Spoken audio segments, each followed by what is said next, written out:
Hi everyone, this is Anna Anders Humbly at forglobalpeace.com, and in reference to my videos, I did 4 so far. This is the 5th one. Specifically what I was talking about, the protest work over there at the Hajoni Foundation. I was an employee at the time, and what happened was the Hajoni Foundation had implemented, they had a staff meeting, and oddly enough, I wasn't invited to that staff meeting, but what happened was they instituted some changes, some major changes. And, you know, when you live in Arizona, okay, people, if you're not from Arizona, you don't know. But if you live in Arizona, then you know, and especially if you're from the reservation. But anyways, a lot of reservation, indigenous people would always drive from the reservation and come into Flagstaff, a border town, for work.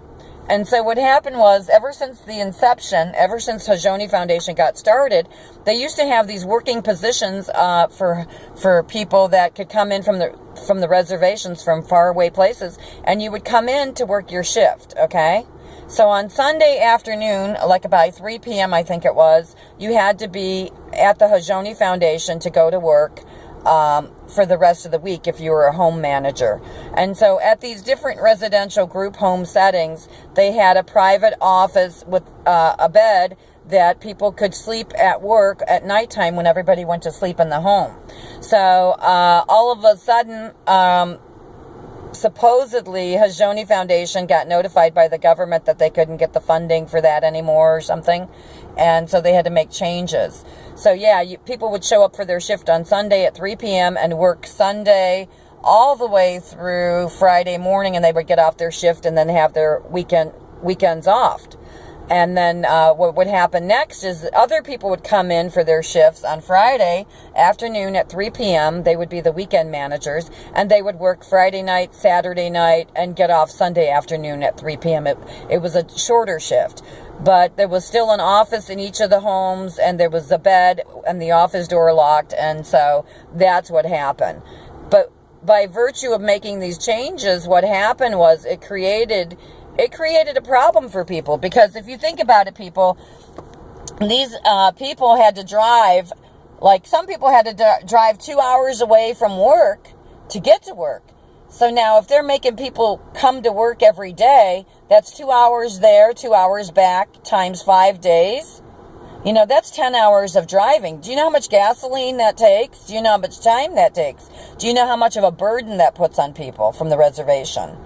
So that's what I took the fall, and I went out to the streets right in front of the Hajoni Foundation, and I protested on behalf of my coworkers because I felt somebody needed to protest to raise awareness about that.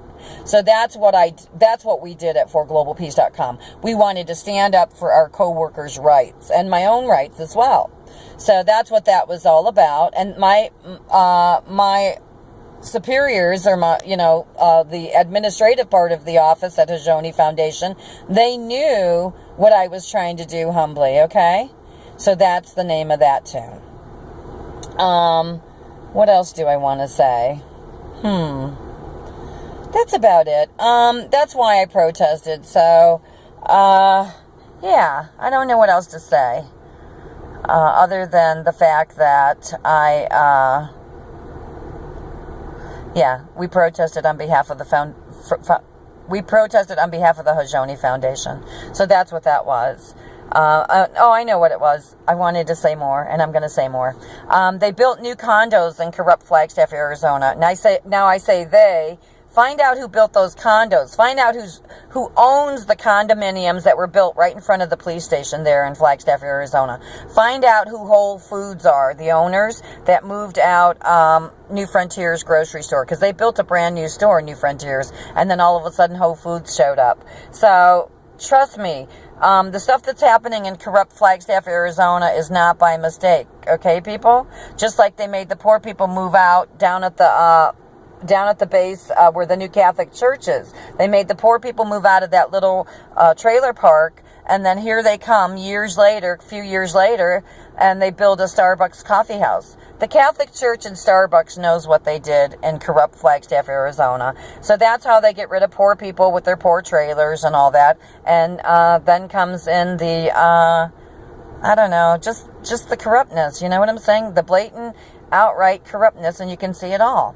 I mean, everybody has a right to be there in Flagstaff, the poor people and the rich and the wealthy. So, I mean, why make people, why take advantage of the poor people and make them move? That's what I want to know.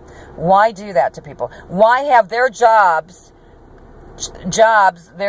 why have their positions changed after all these years? After all these years, Mojo Foundation all of a sudden realized that they have to make these changes. That's not why they made those changes. They made those changes so that the college students would have more job opportunities to pay for those new condos being built. That had nothing to do with the indigenous people.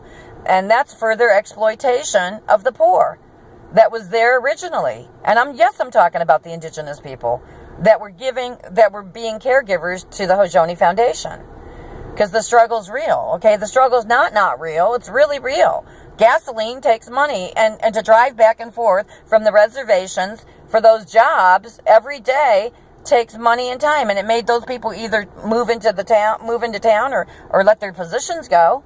So that's why we protested. I'm humbly Anna Anders here on this YouTube channel. I'm shutting down this 5th video. Thank you. Bye-bye.